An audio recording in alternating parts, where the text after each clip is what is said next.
अस्सलाम वालेकुम रहमतुल्लाहि व बरकातुहू। अल-यौम यौमुस सुलुस 25 जमादियुल अव्वल 1444 हिजरी। आज मंगल का दिन है, दिसंबर की 20 तारीख 2022। इंशाल्लाह अब हम अपने कुरान क्लास शुरू करते हैं। आज हम सूरह बनी इसराइल या सूरह इसरा जिसको कहा जाता है, इसकी आयत नंबर 27 से इंशाल्लाह शुरू करेंगे। बिस्मिल्लाहि वल्हम्दुलिल्लाहि वस्सलातु वस्सलाम अला अशरफिल अंबियाई वल मुरसलीन अम्मा बाद फ़अऊज़ु बिल्लाहि मिनश शैतानिर रजीम रब्बि इश्रह ली सदरी व यस्सिर ली अमरी वहलुल उक़दतम मिन लिसानी यफ़क़हू क़ौली रब्बि ज़िदनी इल्मा। अऊज़ु बिल्लाहि मिनश शैतानिर रजीम। इन्नल मुबज़्ज़िरीना, बेशक फजूल खर्ची करने वाले या इसराफ करने वाले, कानु इख़वान शयातीन, वो है शयातीन के भाई, वकान शैतानु, और बेशक शैतान है लिरब्बिही कफूरा, अपने रब का नाशुक्रा।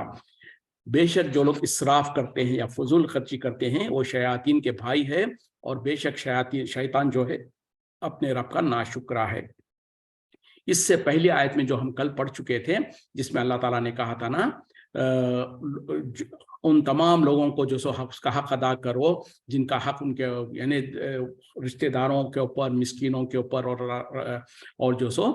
मुसाफिरों के ऊपर, और जो सो इसराफ मत करो, यानी अंधाधुन खर्ची मत करो या फजूल खर्ची मत करो। तो अब यहाँ पर कहा जा रहा है कि जो लोग फजूल खर्ची करते हैं, जो इसराफ करते हैं, वो शयातीन के भाई है, और शैतान तो जो सो अपने रब का नाशुक्रा है। मतलब क्या है इसराफ या फजूल खर्ची क्या है? जैसे कि हम और आप जानते हैं कि जो लोग इसराफ यानी फजूल खर्ची, या जहां पर 10 रुपए खर्च करने की जरूरत है वहां पर 100 कर देंगे, तो ये हो जाएगा इसराफ। और इसराफ हर एक के हिसाब से, अपने अपने स्टैंडर्ड के हिसाब से होगा। और खास तौर पे जो शादी ब्याह वगैरह में जो लोग इस पर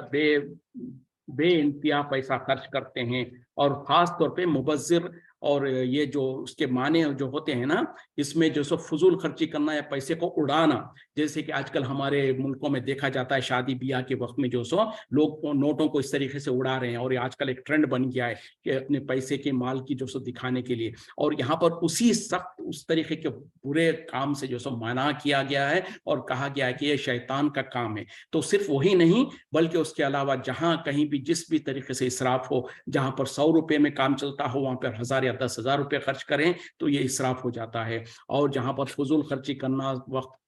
माल को ज़ाय करना, या उसी तरीके से शादी ब्याह में जो सो बाजा और जो सो इस तरीके से बैंड बाजा लगाना, और वहाँ पर जो सो डीजे लगाना, या फिर उसी तरीके से जो सो लाइटिंग करके या जो सो पटाखे वगैरह छोड़कर इस तरीके से जो किया जाता है, और बेजा रसूमात और रिवाज के जरिए नाम पर, और इस तरीके से जो कुछ काम करते हैं, ये सारे के सारी चीज़ें इसराफ में आ जाती हैं, फजूल खर्ची में आ जाती हैं। जो इंसान इस तरीके का अमल करता है उसको शैतान का भाई कहा गया है, और शैतान तो जो सो अल्लाह का नाशुक्रा है। अब अक्सर लोगों को देखा जाता है, वो अकड़ के कहते हैं कि भाई हमारा माल है, हम अपनी मर्जी से खर्च करेंगे, हमने कमाया है, हमारी मर्जी है। क्या हमारे पैसे पर भी हमारा इख्तियार नहीं है कि हम जैसे चाहे खर्च करें? यकीनन आपके पैसे पर आपका इख्तियार नहीं है, क्योंकि जो आपका पैसा है वो आपका है ही नहीं। जैसे कि इससे पहली आयत में अल्लाह ताला ने वजाहत कर दिया कि और बल्कि दूसरी जगहों पर, बहुत जगहों पर कहा अल्लाह ताला ने, उसमें से खर्च करो जो हमने तुमको रिस्क के तौर पर दिया है।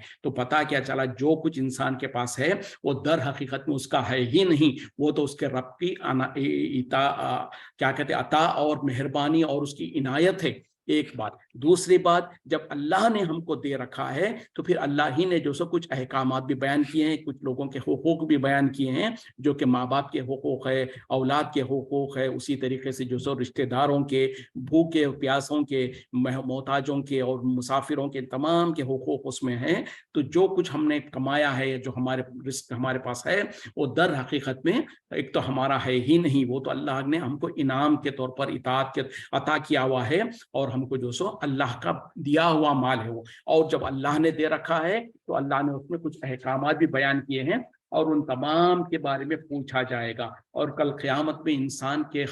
कदम उस वक्त तक अपनी जगह से हट नहीं सकते हैं जब तक कि इंसान 5 चीज़ों का जवाब ना दे दे। और उन 5 चीज़ों में जो सो एक माल से मुतालिक ये है कि कहाँ से कमाया और कहाँ पर खर्च किया। तो कैसे कमाया इसका भी हिसाब देना पड़ेगा, कहाँ पर खर्च किया इसका भी हिसाब देना पड़ेगा। तो कोई इंसान ये ना समझ ले कि ये तो मेरी मर्जी है, मेरा माल है, मैं चाहे जैसे खर्च करूं। हम मुसलमान हैं तो हमारी कोई भी चीज़ हमारी अपनी मर्जी के मुताबिक नहीं है। ये पूरी की पूरी हमारी जिंदगी अल्लाह के मर्जी के मुताबिक, अल्लाह के जो सो अहकामात के मुताबिक हमने खुद अपनी रजामंदी से अपने आप को, अपनी जिंदगी को अल्लाह के सुपुर्द करने का हमने इकरार कर लिया है। जब हमने कलिमा शहादत पढ़ लिया और हमने जब इस्लाम ला लिया, तो इसका मतलब ये है कि हमने अपनी मर्जी से अपनी जिंदगी को, अपनी पूरी की पूरी जिंदगी को, अपने माल को, दौलत को, सब कुछ को अल्लाह के सुपुर्द कर दिया और अल्लाह के जो सो मर्जी के तहत हम आ गए। अब उसके बाद में बेवफाई नहीं कर सकते हैं। अल्लाह के बंदे हैं, अल्लाह की बंदगी करना पड़ेगा, बंदगी में वफादारी करनी पड़ेगी और जो अल्लाह के अहकामात है उसी के मुताबिक, उसी के दायरे में रहते रहते हमको जो सो पूरी जिंदगी गुजारना है। तो बहरहाल जो लोग फजूल खर्ची करते हैं उनको अल्लाह ताला शैतान का भाई कह रहे हैं, और यकीनन जो सो शैतान तो जो सो अल्लाह का, अपने रब का नाशुक्रा है।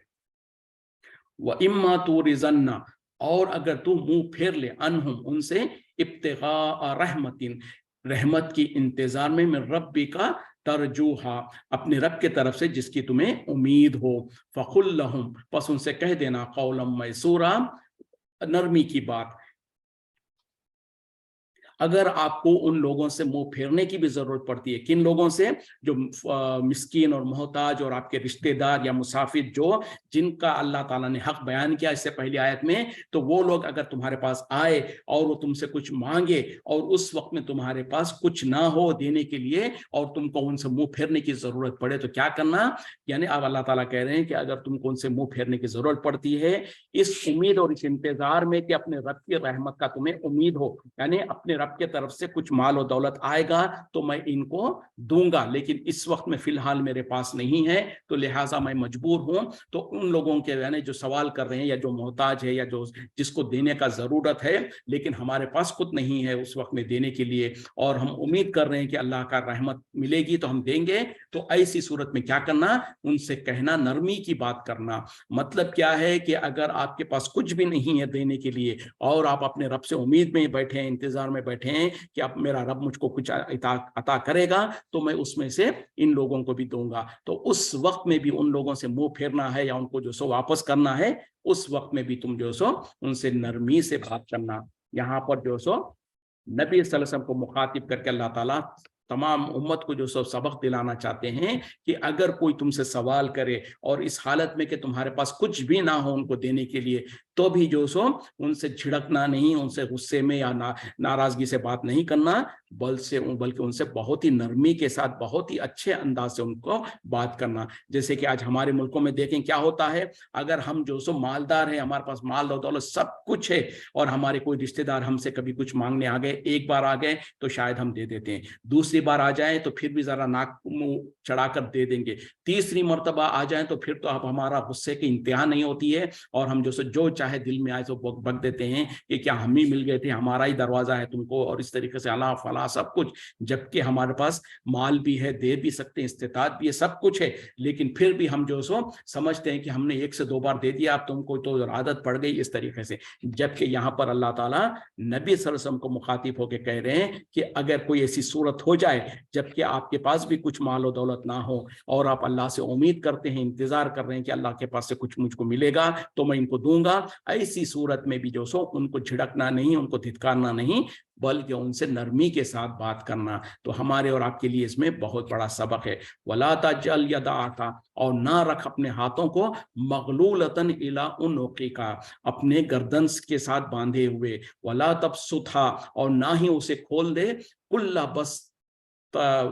बस्तिन, पूरे की पूरा तरह से खोल देना, तखउद फ़तक़उदा मलूमन महसूरा, और फिर तुम बैठ जाओ मलामत करते हुए, थके हुए। यानी अब यहाँ पर एक तो अल्लाह ताला ने पहले कहा कि अगर कुछ ना भी हो देने के लिए तो उनके साथ नरमी से बात करना। अब जो है सो किस तरीके से खर्च करना है उसका हुक्म दे रहे हैं कि जो सो ये ना करना कि अपने हाथों को बिल्कुल ही गर्दन के साथ बांधे रखना, मतलब बुखल करके, कंजूसी करके बिल्कुल ही किसी को नहीं खर्च करना, ऐसा भी नहीं करना, और ना ही अपने हाथों को पूरी तरीके से खोल देना कि इस तरीके से कि भाई फिर उसके बाद में तुम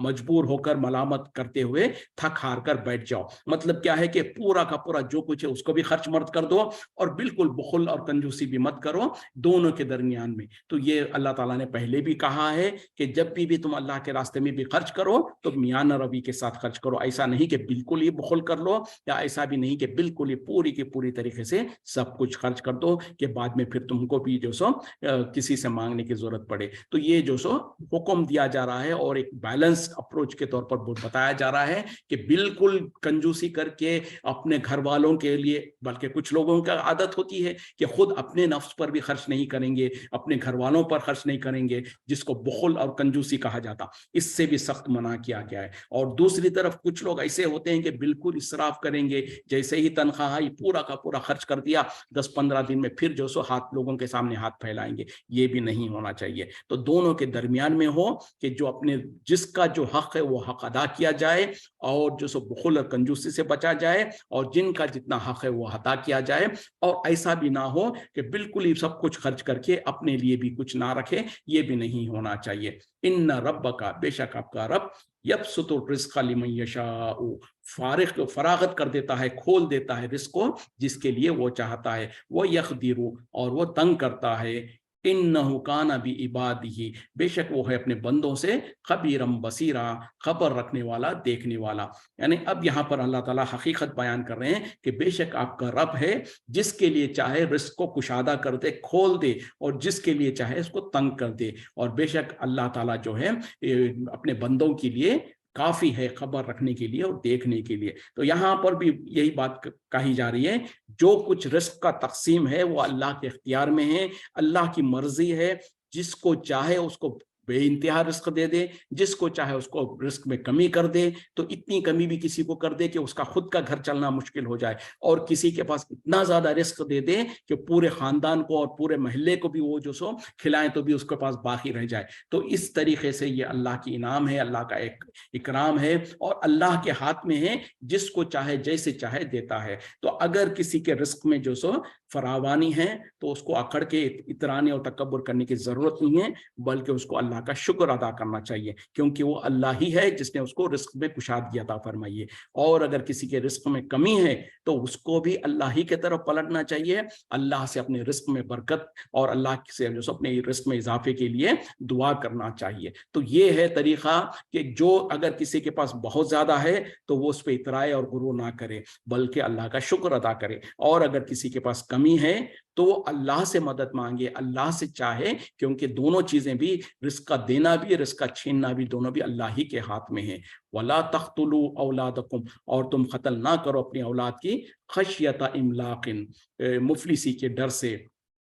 नहनु नर्जुकुहुम, हम ही है जो उन्हें खिलाते हैं, उन्हें रिस्क देते हैं, व इय्याकुम, और तुम्हें भी। इन्ना क़त्लहुम, बेशक उनका कत्ल करना, काना क़ित्अन कबीरा, ये बहुत बड़ा गुनाह है। अपनी औलाद को कत्ल मत करो इस डर से या इस खौफ से कि मुफलिसी आ जाएगी। हम ही हैं जो उनको भी रिस्क देते हैं और तुमको भी रिस्क देते हैं, बेशक उनका कत्ल करना ये बहुत बड़ा गुनाह है। तो यानी औलाद को कत्ल मत करो का मतलब क्या है, उस जमाने में जिस तरीके से औरतों लड़कियों को जो सो जिंदा दरगुजर कर दिया जाता था, जिंदा दफन कर दिया जाता था, वो भी मुराद है। उसके अलावा जितने भी जो आजकल के जो मॉडर्न टेक्निक्स है जिसके जरिए से अबॉर्शंस वगैरह किया जाता है या फैमिली प्लानिंग के तौर पर किया जाता है, ये सब कुछ उसी में आ जाता है। वो इस वजह से कि क्योंकि अगर उनसे पूछेंगे तो उनकी बैक ऑफ द माइंड कहीं ना कहीं यही बात होती है, कहते हैं कि ज्यादा बच्चे होंगे तो मुसीबत होगी, तो लिहाजा जो सो हम बच्चों को अच्छी परवरिश के खातिर, उनको अच्छा इल्म देने के खातिर और फला फला फला एक्सक्यूजेस देते हैं। यानी यानी गोया ये हम समझते हैं कि हमारे हाथ में है उनको पालना, उनका रिस्क का इंतजाम करना, ये हमने समझ रखा है। जबकि अल्लाह ताला वाज़े तौर पर कह रहा है कि हम ही है जो उन्हें भी रिस्क देते हैं और तुम्हें भी रिस्क देते हैं।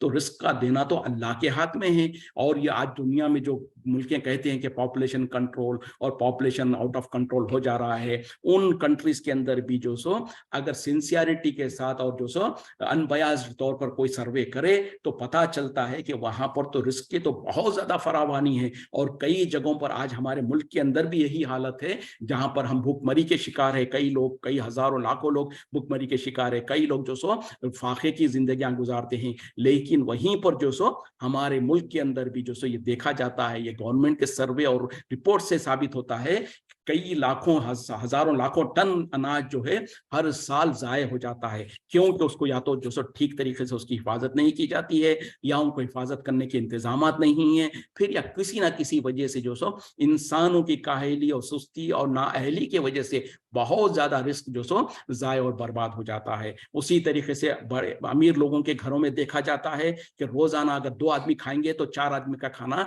जाये हो रहा होता है। उसी तरीके से दावतों में और बड़ी बड़ी महफिलों में देखा जाता है 100 लोगों का खाना जाये हो रहा होता है। तो ये सब कुछ क्या है? तो अल्लाह ताला ने जितनी इंसानों को पैदा किया उनके जरूरत के मुताबिक अल्लाह ने रिस्क को तो नाजिल किया है। अब इंसानों की गफलतें हैं, इंसानों की नाअहली है, या इंसानों का तकब्बुर और गुरूर है, या इंसानों की हिरिस है कि कुछ लोग जो सो अल्लाह के रिस्क को दबा के रखते हैं, कुछ लोग जो सो उसकी ज़ख़ीरा अंदाजी कर लेते हैं, कुछ लोग जो सो इस गरज से कि अगर जब कमी होगी तो उसको ज्यादा कीमत से बेचेंगे, तो इस तरीके से होर्डिंग करते हैं। तो बहरहाल ये तमाम के तमाम इंसानों के बुरे आमाल है, जिसके वजह से जो सो क्या कहते हैं कि वर्चुअली जो सो रिस्क की कमी नजर आती है, लेकिन हकीकतन अल्लाह ताला ने रिस्क का इंतजाम अपने जिम्मे ले रखा है। और सारी दुनिया में जितने लोग हैं, जितने लोगों के रिस्क की जितनी जरूरत है, उतना बल्कि उससे कहीं ज्यादा रिस्क तो अल्लाह ताला मुहैया करता है। ये इंसानों के अंदर इंसानों की हिरिस और इंसानों के बुरे आमाल और उनके निकम्मापन और उनकी बुरी जो सो प्लानिंग की वजह से कहीं पर कहीं बहुत ज्यादा है, कहीं पर कम है, कहीं पर बिल्कुल नहीं है। तो ये सारी की सारी चीजें इंसानों की कमियां हैं और इंसानों की कोताहियां हैं। तो यहाँ पर भी अल्लाह ताला वही कह रहे हैं कि अपनी औलाद को मुफलिसी के डर से कत्ल मत करो, यकीनन हम उन्हें भी रिस्क देते हैं और तुम्हें भी देते हैं, यकीनन उनका कत्ल करना ये बहुत बड़ा गुनाह है। वला तक़रबुज़्ज़िना, और जिना के करीब भी ना जाना, इन्नहु काना फाहिशतन, बेशक वो बेहयाई है, वसाअ सबीला, और बुरा रास्ता है। जिना के करीब भी ना जाना, यकीनन ये बहुत बड़ा, बहुत बेशक ये बेहयाई है और बहुत बड़ा बुरा रास्ता है। अब जिना से मुराद क्या है? हर वो इलीगल तौर पे जो सो मर्द और औरत का जो सो सेक्सुअल तौर पे मिलना और इस तरीके के। और अल्लाह ताला यहाँ पर जो कह रहे हैं जिना मत करो नहीं कह रहे, जिना के करीब तक भी मत जाओ। मतलब क्या है कि जिना को ले जाने वाले, जिना तक ले जाने वाले उन तमाम रास्तों से बचने का हुक्म दिया जा रहा है। यानी जिन रास्तों से चलकर इंसान एंड रिजल्ट जिसका जिना हो सकता है, तो इब्तिदा में जो उसके जरिए हो सकते हैं, जो उसके रास्ते हो सकते हैं, उनके करीब भी जाने से मना किया जा रहा है। क्यों? कि अगर उन रास्तों पे तुम चलोगे तो फिर एक ना एक दिन उस गलती, उस गुनाह के मुर्तकिब हो जाओगे। तो उन रास्तों से ही बचने का हुक्म दिया जा रहा है। और इसीलिए तो इस्लाम के अंदर, और इस्लाम ही एक ऐसा मजहब है और एक शरीयत है जिसके अंदर गुनाह से बचने के पूरे कंप्लीट पैकेज बता दिया गया है। यानी जिना बहुत बड़ा गुनाह है, तो अब ये नहीं कहा गया कि जिना मत करो, लेकिन उससे बचने के लिए हुक्म भी दिया गया, फिर उसके तदबीरें भी बता दी गई हैं। तो पता क्या चला कि अगर इंसान इस्लाम के अंदर पूरी की पूरी शरीयत पर निफाज करता है, पूरी की पूरी शरीयत पर अमल करता है, तो बुराई के तमाम रास्ते खत्म हो जाएंगे। वो किस तरीके से? तो अल्लाह ताला ने फिर जो सो गैर महरम मर्द और औरत के बीच में जो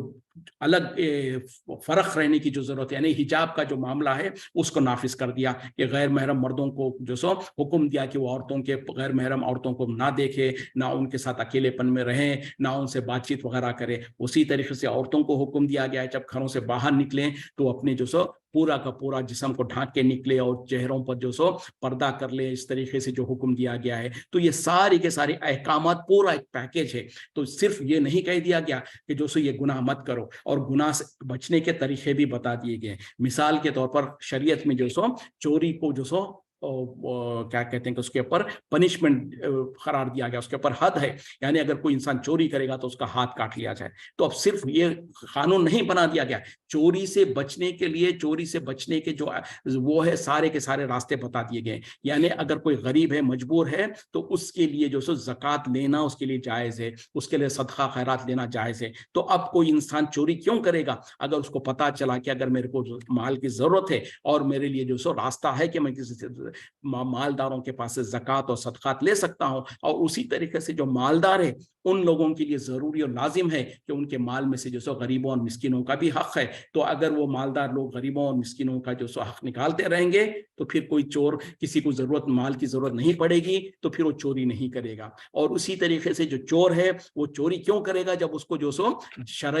बिल्कुल लीगली जो सो उसको उसकी ज़रूरत पूरी हो सकती है। अगर उसके पास माल नहीं है और उसको माल हासिल करने के लिए रास्ते मौजूद है तो वो फिर चोरी क्यों करेगा? तो इस तरीके से जो सो अल्लाह ताला ने, चूंकि ये अल्लाह का दीन है, अल्लाह ताला ने पूरा का पूरा पैकेज। अब दुनिया में होता क्या है, दुनिया में एक कानून बनता है लेकिन उसको जो सो पूरी तरीके से नहीं किया जाता है। एक तरफ कानून बना दिया जाता है, दूसरी तरफ उसके मुखालिफत में 10 रीजंस होते हैं जो उसको पूरा नहीं कर पाते हैं। लेकिन जो अल्लाह का कानून है, अल्लाह की शरीयत है, और जब शरीयत को पूरा का पूरा नाफिज किया जाएगा तो फिर उस वक्त में जो सो कोई ऐसी वजह नहीं होगी कि किसी शरीयत जहां पर नाफिज है वहां पर चोरी करने का जरिया बने, क्योंकि जिसको जरूरत है उसको तो सही तरीके से वो जायज तरीके से उसको माल मिलते रहेगा। तो उसी तरीके से जिना से रोक दिया गया, और जब जिना से रोक दिया गया तो फिर दूसरी तरफ क्या कहा गया? नबी सल्लल्लाहु अलैहि वसल्लम ने भी कहा, ए माशरल जिन, माशरल शबाब, यानी ए नौजवानों की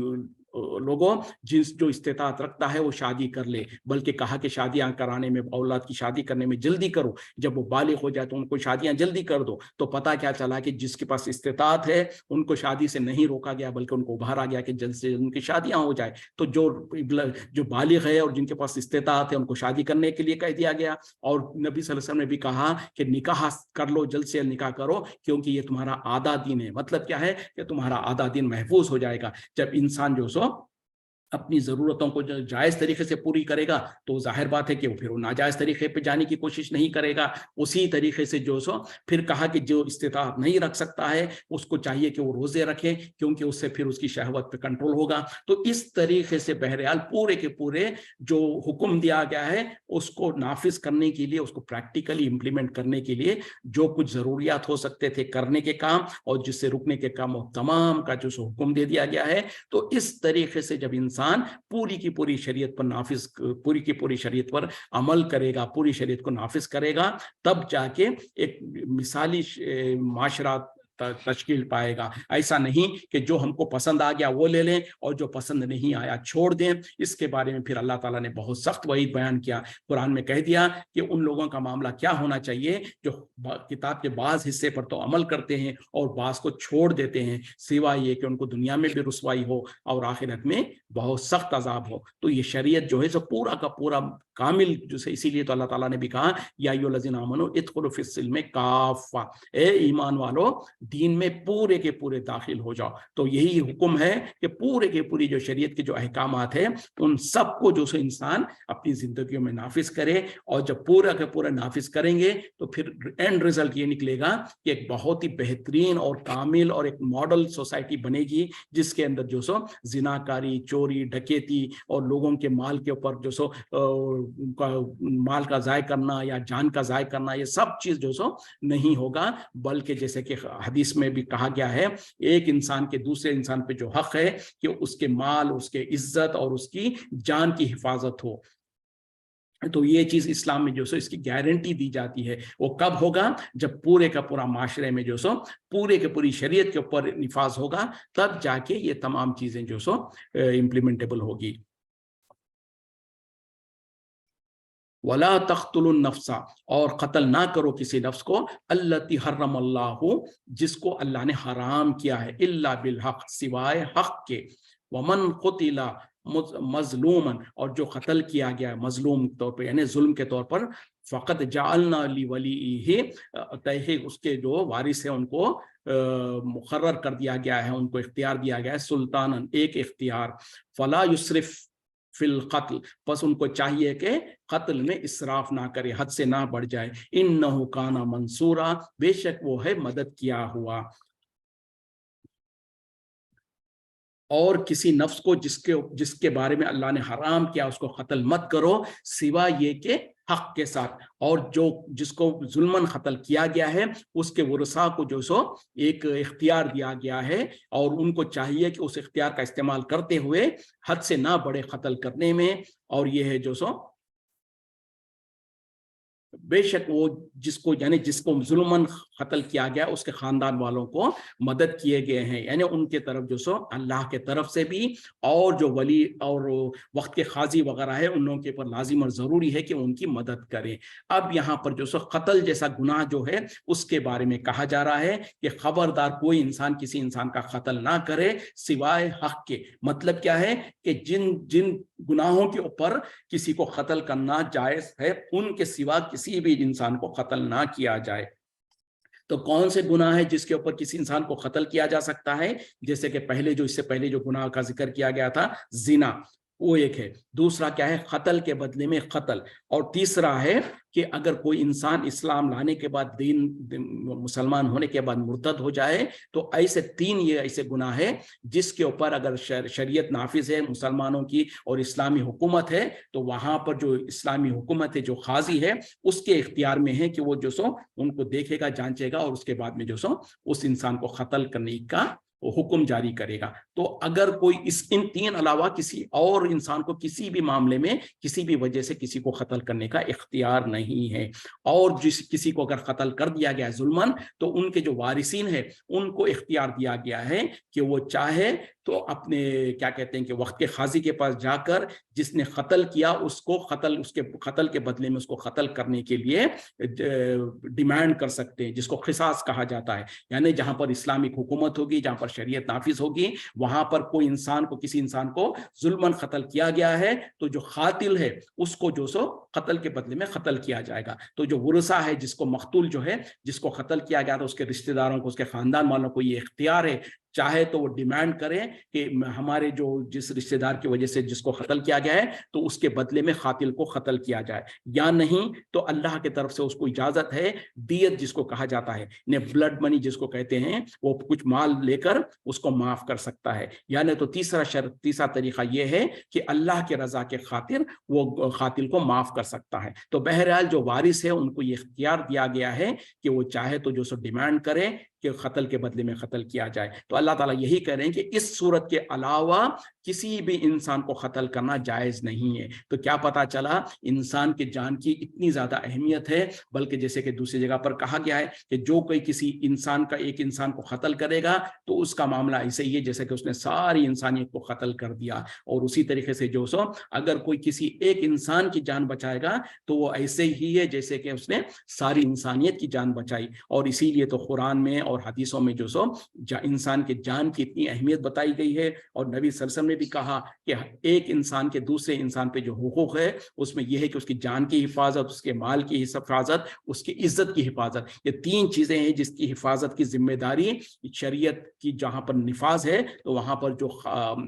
خلیفہ ہوں گے، جو قاضی ہوں گے، جو وقت کے حاکم ہوں گے، ان کی ذمہ داری ہے کہ اس کی حفاظت کی گارنٹی دے مسلمانوں کو۔ تو یہ بہرحال ہے، اور عام مسلمانوں کو اختیار نہیں ہے کہ کسی بھی انسان کو قتل کرے، اور اگر کسی کا قتل ہو گیا ہے مظلوم ظلم کے ساتھ تو اس کے ورثاء کو یہ اختیار ہے کہ وہ قاضی کے پاس جائیں اور اس سے ڈیمانڈ کریں کہ جو سو قاتل کو قتل کیا جائے۔ اور اگر تو یہ ہے کہ اس کو جو سو اللہ تعالیٰ کہہ رہے ہیں کہ اس کو یہ اختیار دیا گیا ہے، جب اس کو اختیار دیا گیا ہے تو اب اس کا اختیار